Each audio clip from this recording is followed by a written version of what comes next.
Oke, baik. Assalamualaikum warahmatullahi wabarakatuh. Kembali lagi di channel saya, dan kali ini kita akan membahas mengenai mata kuliah manajemen supervisi.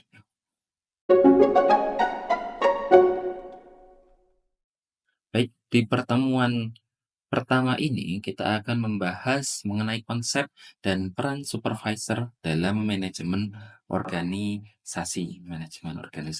Seperti apa sih supervisor itu harus bertugas? Seperti apa sih supervisor yang baik, seperti apa sih supervisor yang diharapkan oleh pemilik perusahaan atau tim manajemen? Seperti apa sih supervisor harus berfungsi dalam sebuah organisasi? Kita akan bahas pada pertemuan kali ini. Baik, sebelumnya tujuan pembelajaran dari mata kuliah ini atau pertemuan hari ini, yang pertama kita akan mengetahui definisi supervisor dan supervisi. Supervisor itu adalah pelakunya dan supervisi adalah hal yang dilakukannya. Kita akan memahami arti dan lingkup supervisi serta peran supervisor dalam sebuah organisasi. Lalu posisi supervisor itu dalam organisasi itu ada di mana sih? Apakah dia ada di lower management, middle management, atau malah upper management? Kita akan bahas terkait dengan posisi supervisor di tingkat manajemen dan apa sih hubungannya dengan manajemen lain seperti itu. Lalu kita juga akan membahas terkait dengan tugas utama yang harus dijalankan oleh seorang supervisor. Kita akan mengidentifikasi berbagai tugas krusial yang harus dijalankan atau dipenuhi oleh seorang supervisor, atau apabila nanti Anda diangkat atau dipromosikan sebagai seorang supervisor, Anda harus mengetahui tugas utama yang harus Anda jalankan, seperti itu. Dan sedikit kita akan bahas juga perbedaan peran antara supervisor, manajer, dan juga kepala regu. Apa sih yang membedakan, atau sama saja tugasnya, atau malah mungkin berbeda 180 derajat tugas-tugas dari eh, posisi-posisi ini, seperti itu. Oke, apa itu supervisor? Apa itu supervisor? Kita akan sedikit membedah pengertiannya. Supervisor berasal dari bahasa Latin yang terdiri atas dua kata. Yang pertama kata super, atau dari bahasa Latin artinya atas ya, dan videre artinya melihat. Kalau secara bahasa artinya supervisi ini adalah melihat dari atas. Kita bisa bayangkan ya, seseorang apabila dia melihat dari atas, apa saja yang bisa dia lihat. Misalkan Anda berdiri di lantai 2, Anda bisa melihat semua aktivitas yang ada di lantai 1 atau di lantai dasar. Jadi seorang supervisor, atau dari arti bahasa, adalah orang yang ada di atas dan melihat secara menyeluruh ke bawah, melihat secara sistemik yang terjadi di bawahnya, seperti itu. Nah, maknanya supervisor adalah orang yang mengawasi pekerjaan orang lain untuk memastikan tugas berjalan sesuai rencana. Supervisor juga dikenal sebagai penyelia atau pengawas dalam konteks pekerjaan dan organisasi. Nanti kita akan bahas mengenai tugas utama yang harus dijalankan oleh seorang supervisor. Posisi supervisor dalam sebuah organisasi. Nah, mungkin Anda bertanya-tanya, supervisor ini apa sih? Apakah dia bawahan direktur? Apakah dia langsung di bawah owner? Atau mungkin malah dia sama saja dengan pegawai, hanya pangkatnya saja yang berbeda? Tidak. Posisi supervisor di sebuah organisasi ya. Tapi kembali lagi, organisasi ini, di setiap organisasi pasti berbeda-beda dalam menentukan sebuah posisi supervisor. Tapi pada biasanya supervisor memiliki posisi di tingkat manajemen lini pertama. Jadi apabila sebuah perusahaan memiliki banyak pegawai, eee, pegawai-pegawai ini akan dikelompokkan menjadi beberapa kelompok sesuai dengan fungsi dan tugasnya, dan di setiap kelompok ini ada supervisor yang menjadi pengawas atau penanggung jawab. Supervisor berada di garis terdepan sebagai penghubung antara manajemen menengah dengan karyawan operasional. Jadi manajer tidak langsung membawahi karyawan, manajer tidak langsung membawahi operator, tapi ada supervisor di tengah-tengahnya yang bertugas menjadi penanggung jawab, yang bertugas menjadi pengawas, yang bertugas untuk memastikan tugas dari operator-operator atau pegawai ini berjalan dengan baik sesuai dengan rencana. Posisi supervisor juga sebagai penghubung manajemen, seperti yang saya bilang pada video sebelumnya bahwa supervisor bertugas atau di sini posisinya menjadi penghubung antara manajemen dengan pegawai atau dengan operator. Supervisor harus menyampaikan kebijakan dan juga memotivasi pegawai karyawan dalam melaksanakan tugas-tugasnya di lapangan. Dan juga di sini supervisor juga memiliki posisi sebagai pelaksana rencana manajemen. Manajemen punya rencana apa? Supervisor sebagai pelaksananya. Supervisor bertugas untuk memastikan rencana manajemen dijalankan dengan efisien dan tepat waktu. Jadi manajemen misalkan ada perubahan kebijakan insentif, perubahan kebijakan lembur, perubahan kebijakan tanggal merah, hari cuti dan sebagainya, supervisor wajib menyampaikan kepada seluruh pegawai yang berada di bawah komandonya agar rencana atau kebijakan manajemen yang perubahan kebijakan dari manajemen ini bisa tersampaikan dan tersosialisasikan kepada seluruh pegawai. Seperti itu. Baik, perbedaan antara supervisor, manajer, dan kepala regu. Apa aja sih perbedaan supervisor, manajer, dan kepala regu? Kenapa harus dibeda-bedakan? Kalau misalkan sebuah perusahaan hanya memiliki owner dan karyawan, kira-kira akan kesulitan tidak untuk seorang direktur atau owner mengatur puluhan atau ratusan karyawan? Pasti akan kesulitan karena untuk mengatur satu dua orang saja kita sebagai manusia biasa akan kesulitan untuk mengatur apabila tidak memiliki skill yang mumpuni, apalagi harus mengatur 100 orang secara bersamaan.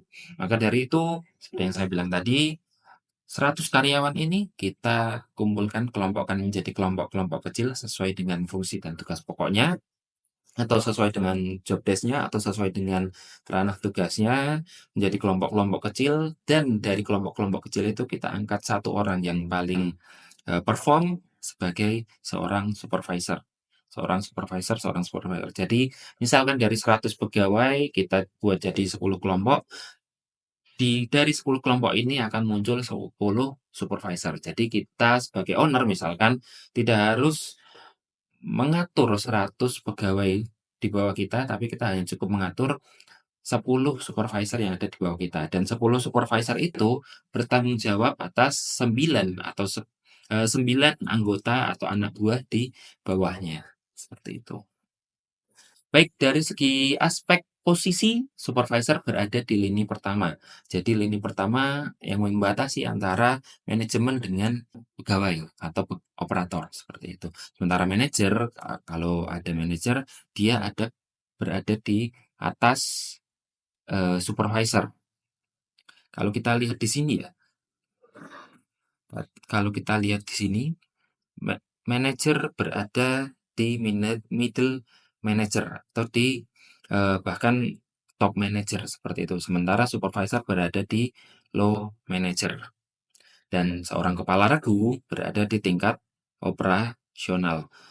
Nah, kepala regu ini sebenarnya tidak selalu ada dalam setiap perusahaan atau setiap industri karena tergantung dari jumlah karyawan yang dimiliki. Kalau karyawannya hanya sedikit, maka kepala regu biasanya tidak diperlukan. Jadi langsung dari manajer, supervisor, langsung ke pegawai. Namun apabila perusahaannya punya skala yang cukup besar, maka seorang supervisor bisa membawahi beberapa kepala regu dan kepala regu membawahi beberapa karyawan. Mungkin dibedakan sesuai tugasnya atau sesuai, workstation yang, posisi yang tempatkan, dia ditempatkan di mana. Lalu di sini ada top manager. Nah, top manager ini biasanya diisi oleh, general manager atau mungkin direktur, seperti itu.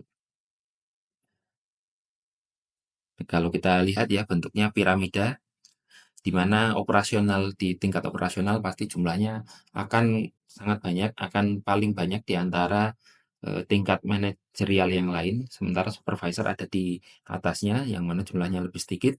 Middle manager jumlahnya pasti akan lebih sedikit lagi dan top manager biasanya dalam sebuah perusahaan hanya ada beberapa manajer saja, misalkan, manajer HRD, manajer operasi, manajer finance, dan sebagainya. Jadi membawahi satu departemen, secara utuh. Dan di atas dari manajer-manajer ini ada satu yang namanya general manager yang membawahi, semua departemen secara utuh. Dan dia bertanggung jawab untuk melaporkan progresnya kepada director atau kepada owner. Tanggung jawab, dari sisi tanggung jawab, supervisor bertugas untuk mengawasi pekerjaan sehari-hari. Jadi perlu diperhatikan bahwa supervisor ini tugasnya bukan untuk melaksanakan, misalkan supervisor sales tugasnya bukan untuk berjualan, tapi untuk memastikan anggota atau anak buah di bawahnya itu mereka melakukan kegiatan penjualan dengan baik. Kegiatan penjualan dengan baik, kegiatan, sales dengan baik, dan juga hasil sales atau, eee, tingkat penjualannya juga baik. Itu yang dilakukan oleh seorang supervisor. Dia mengawasi pekerjaan anak buah yang berada di bawah naungannya. Manajer berada di atas supervisor. Dia bertugas untuk merencanakan, dia bertugas untuk membuat strategi. Manajer sales, manajer penjualan, dia bertugas untuk membentuk strategi. Mau jualan kemana, mau, ekspansi kemana, mau membuat promosi yang seperti apa, dan supervisor bertugas untuk melaksanakan itu semua. Dan kepala regu, nah di sini kepala regu dia yang bertugas untuk mengerjakan itu semua. Dan kepala regu dan, karyawan atau pegawai biasa biasanya mereka tingkatnya setara, hanya kepala regu ini bertugas untuk memastikan rekan-rekannya bekerja sesuai dengan arahan supervisor dan sesuai dengan perencanaan atau strategi yang ditetapkan oleh seorang manajer, seperti itu. Selanjutnya dari aspek fokus, supervisor fokus kepada efisiensi dan kontrol tugas bawahannya. Sementara manajer di tingkat atasnya lagi, dia fokus kepada hasil dan sasaran jangka panjang. Biasanya manajer ini akan direview 6 bulan atau 1 tahun terkait dengan performanya. Dan supervisor reviewnya akan lebih cepat lagi karena dia bertugas untuk mengontrol tugas bawahan setiap harinya. Jadi mungkin laporannya akan lebih singkat lagi, dia akan melaporkan perkembangan harian atau mungkin malah mingguan dan juga harian bulanan. Jadi range-nya akan pendek untuk laporan dari supervisor ini. Sementara kepala regu dia bertugas untuk melaksanakan tugas-tugas secara langsung dan kepala regu ini pasti laporannya akan dilakukan secara harian dan maksimal range-nya kepala regu ini melaporkan secara mingguan. Jadi kepala regu jangka pendek, supervisor jangka menengah, dan manajer jangka panjang untuk fokus dalam pekerjaannya. Seperti itu. Lanjut, fungsi supervisi atau fungsi yang harus dimiliki seorang supervisor. Yang pertama, supervisor harus bisa memplanning menentukan jadwal dan kebutuhan tenaga kerja secara tepat. Loh, bukannya itu tugas manajer? Tidak, karena supervisi ini yang tahu kondisi di bawahnya seperti apa. Apabila, oh ternyata di workstation A kekurangan pegawai, dia yang harus mencatat dan melaporkan ke manajer untuk diadakan perekrutan karyawan baru.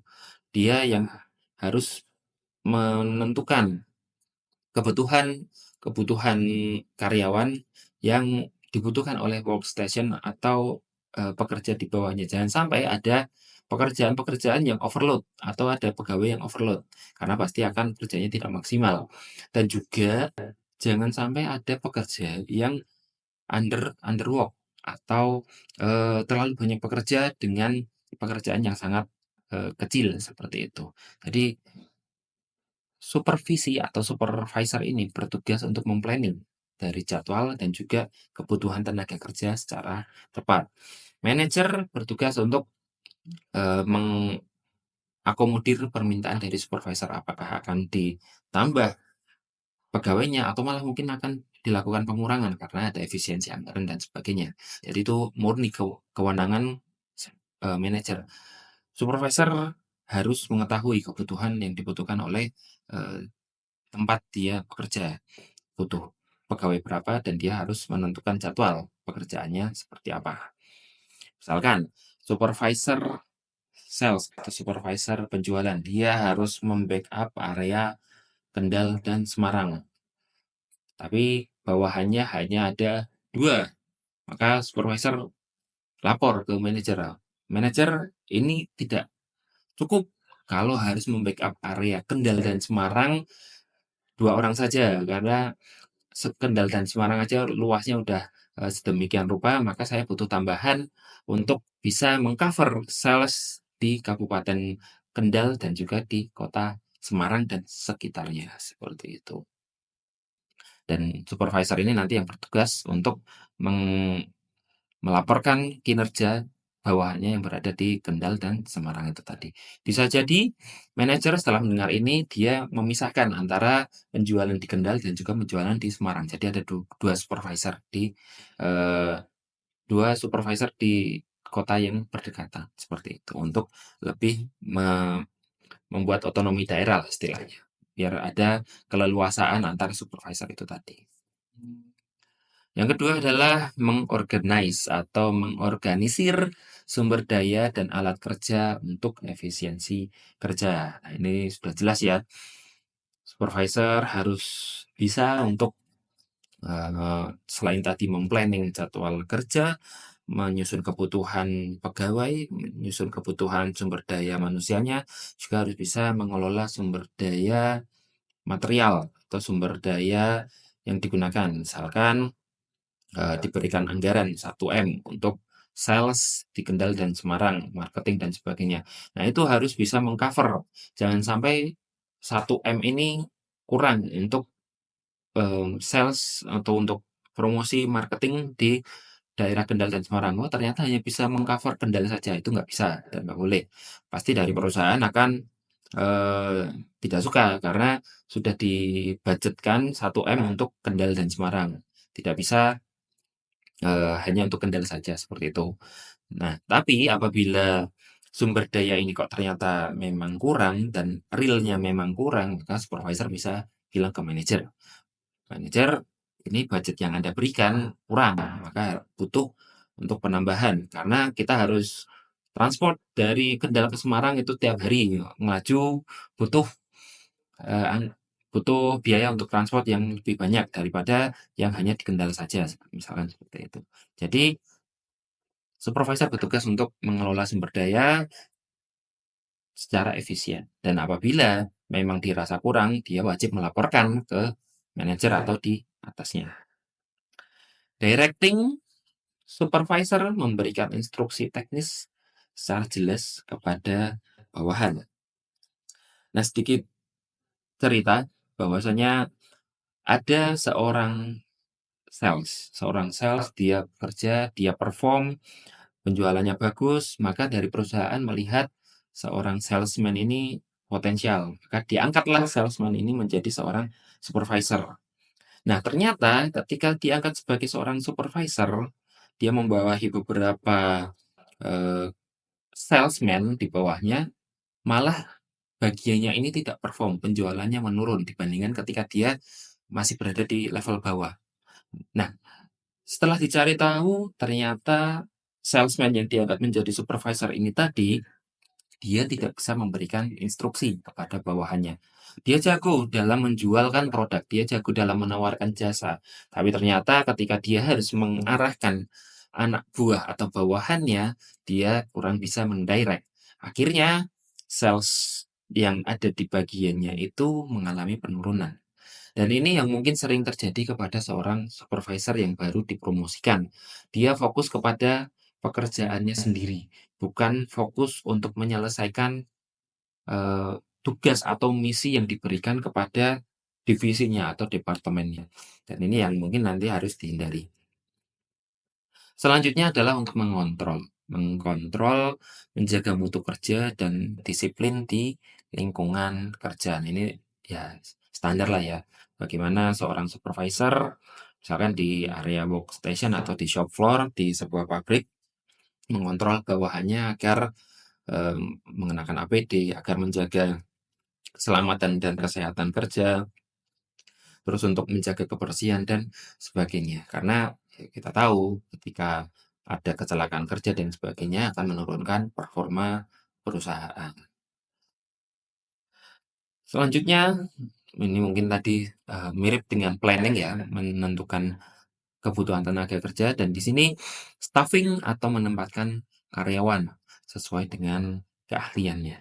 Nah, gimana cara seorang supervisor bisa mengetahui keahlian atau kompetensi yang dimiliki bawahan? Apakah perlu pendekatan-pendekatan khusus?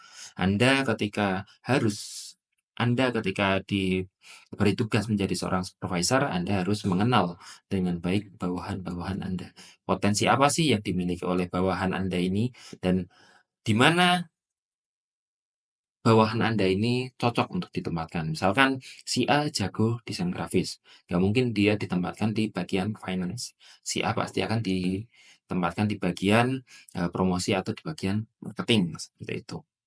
Si B jago akuntansi, maka dia cocok di bagian finance, bukan di bagian HRD dan sebagainya. Maka Anda perlu untuk menggali setiap karyawan baru yang ditempatkan di tempat kerja Anda harus mengenal ini cocoknya di mana, ini cocoknya di mana dan sebagainya. Tugas atau fungsi supervisor selanjutnya adalah membangun komunikasi dan memberikan motivasi.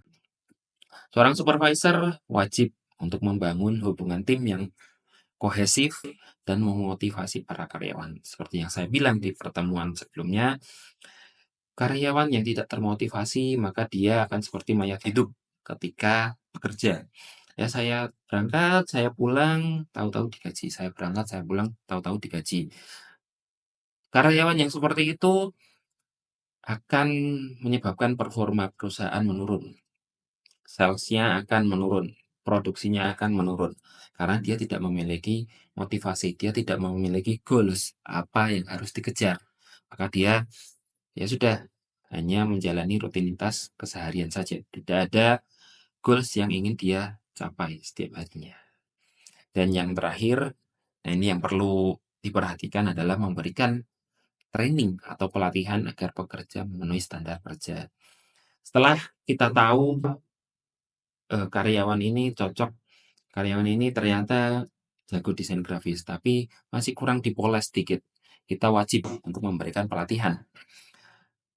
Apabila ternyata pelatihan ada di ranah manajer, kita berarti wajib untuk melaporkan kebutuhan ini kepada manajer seperti itu. Jadi jangan jangan merasa bahwa supervisor ini adalah orang yang mengontrol setiap gerak-gerik karyawan, tidak. Karena masih ada atasan yang harus kita report. Apabila ada karyawan yang bermasalah, kita tidak bisa langsung di layoff kan.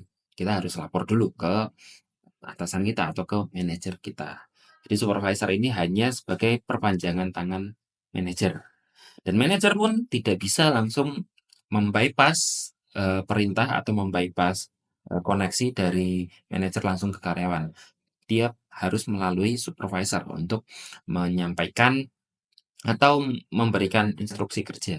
Seperti itu. Jadi memang harus ada hierarki yang jelas. Manajer, supervisor, dan baru karyawan. Atau mungkin kepala regu, baru karyawan operasional. Seperti itu. Karakteristik dan keterampilan supervisor yang efektif. Seperti apa sih supervisor yang efektif? Seperti apa sih supervisor yang baik? Setelah kita tahu fungsi-fungsi atau tugas yang harus dijalankan oleh seorang supervisor, sifat seperti apa sih yang harus dimiliki seorang supervisor? Yang pertama, berenergi dan memiliki kesehatan yang baik. Jadi jangan hanya terpaku pada kerja kerja kerja terus, tapi juga harus menjaga kesehatan. Karena ketika kita kerja kerja kerja terus, lama-lama tipes juga. Nah, ini yang dihindari karena ketika oke lah kita seminggu, 2 minggu kerja kerja kerja, tapi ternyata habis itu 1 bulan bed rest karena sakit. Ya itu juga akan mempengaruhi performa perusahaan. Maka harus seimbang antara kita berenergi, mampu bekerja secara intensif, dan juga mampu menjaga kesehatan dengan baik.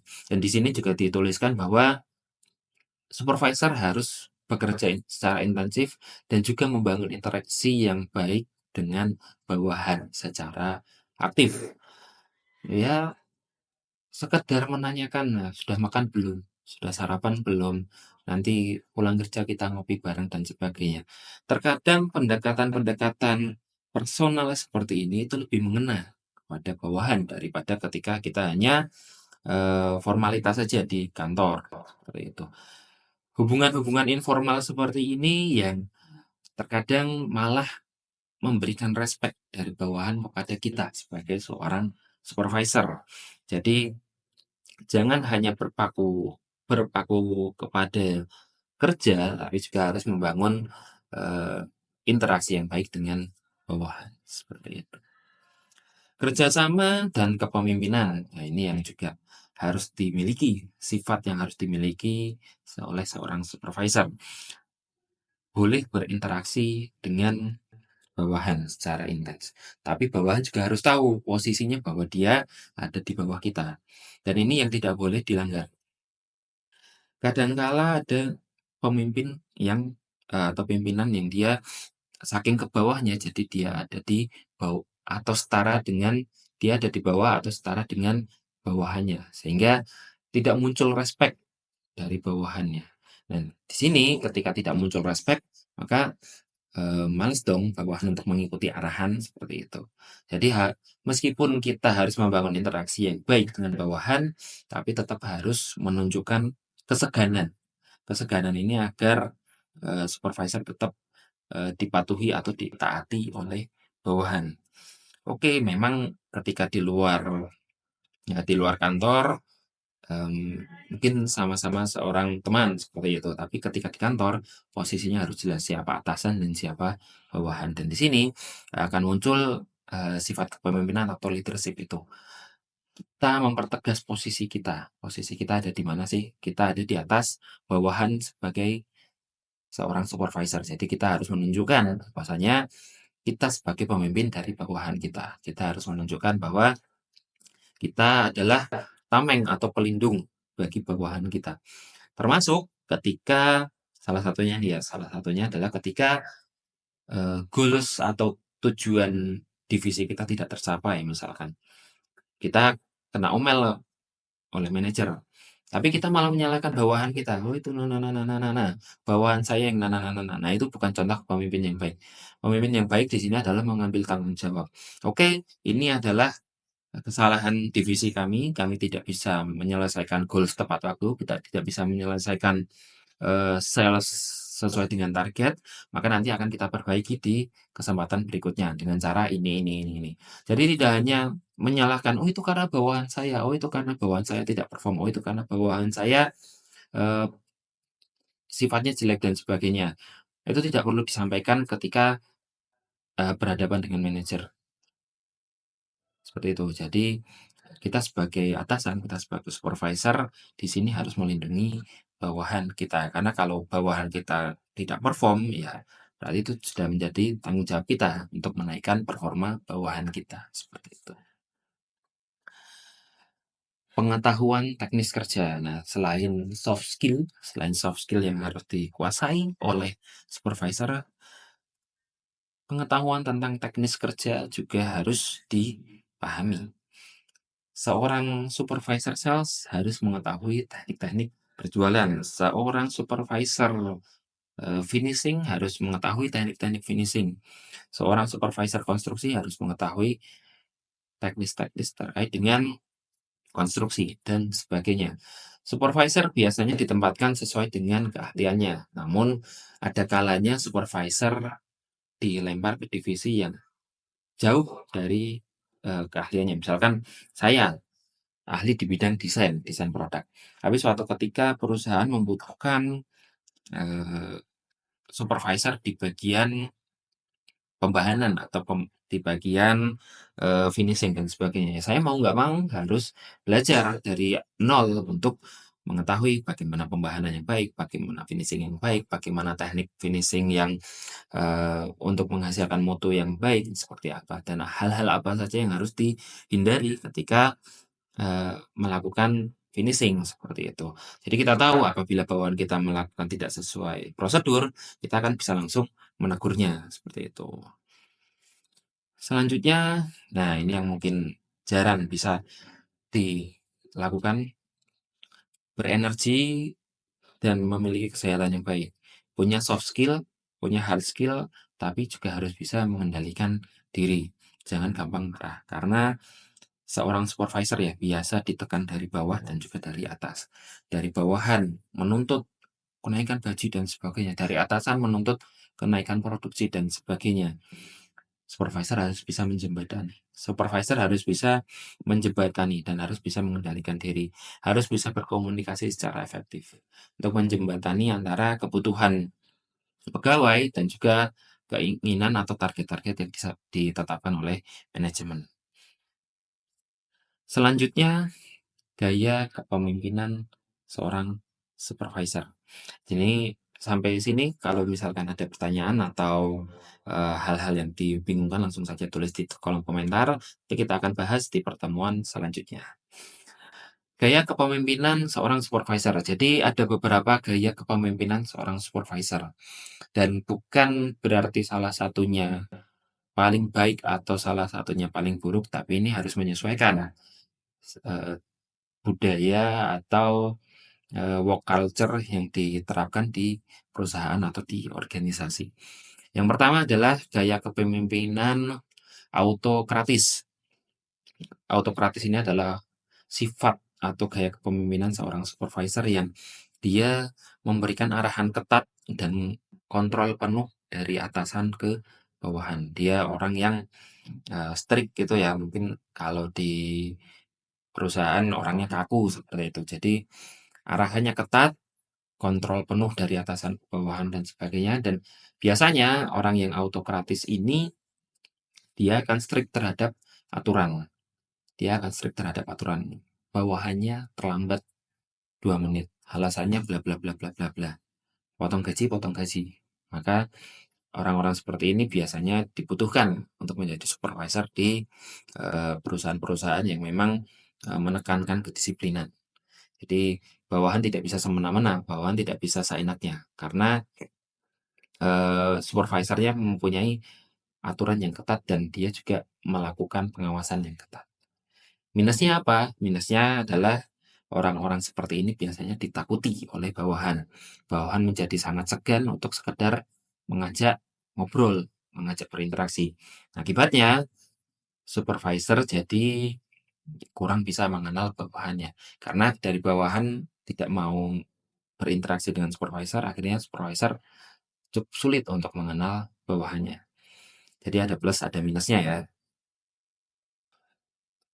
Gaya kepemimpinan yang kedua adalah gaya kepemimpinan yang demokratis. Di sini supervisor sering mengajak bawahan berpartisipasi dan juga dia sering menerima masukan dalam pengambilan keputusan. Nah, ini contoh supervisor yang biasanya dia cukup touch in dengan bawahan, cukup membangun komunikasi dan interaksi yang baik dengan bawahan. Jadi bawahan tidak hanya protes, bawahan tidak hanya menuntut untuk dipenuhi kebutuhannya, tapi juga dia memberikan solusi. Bawahan juga memberikan solusi, alternatif solusi. Dan sebagai seorang supervisor, kita boleh untuk menerima masukan dalam pengambilan keputusan ini. Dan tentu saja kita harus berkonsultasi ke manajer kita sebagai pengambil keputusan tertinggi. Dan jangan lupa apabila memang ada masukan dari bawahan yang bagus dan ternyata diambil oleh manajer kita untuk dilaksanakan, kita kasih kredit ke bawahan kita. Jangan sampai kita mengklaim bawahan punya, misalkan kita punya bawahan, oh ini Pak, saya punya ide A, B, C, D.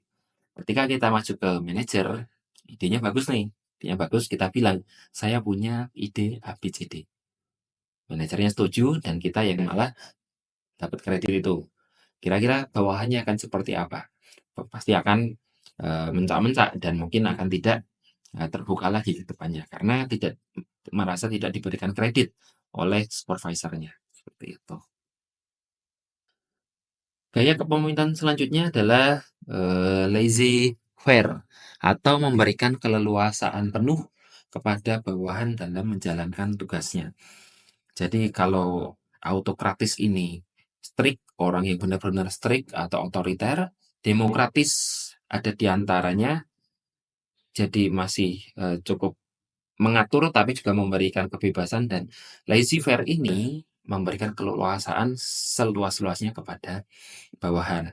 Nah, ini sebenarnya cocok untuk diberikan kepada eh, mungkin industri-industri seni ya yang memberikan keleluasaan penuh kepada bawahannya. Jadi industri-industri yang tidak terlalu mengutamakan kedisiplinan atau tidak terlalu me- tidak terlalu dikejar deadline lah istilahnya seperti itu.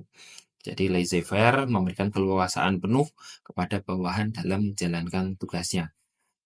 Mungkin industri-industri kreatif ya yang menggunakan sistem kepemimpinan laissez-faire ini.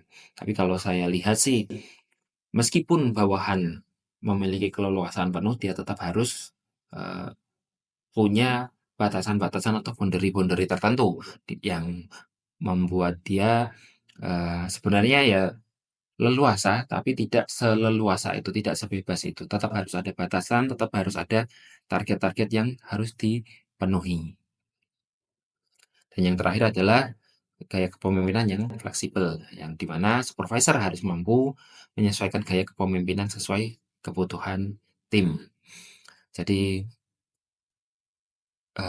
ada kalanya kita harus bersifat otoriter, ada kalanya kita harus bersifat demokratis, ada kalanya kita memberikan keleluasaan penuh. Kita hanya harus melihat situasi dari pekerjaan yang kita atau sesuai dengan kebutuhan dari tim kita. Apa sih yang dibutuhkan? Misalkan kita menjadi seorang supervisor project.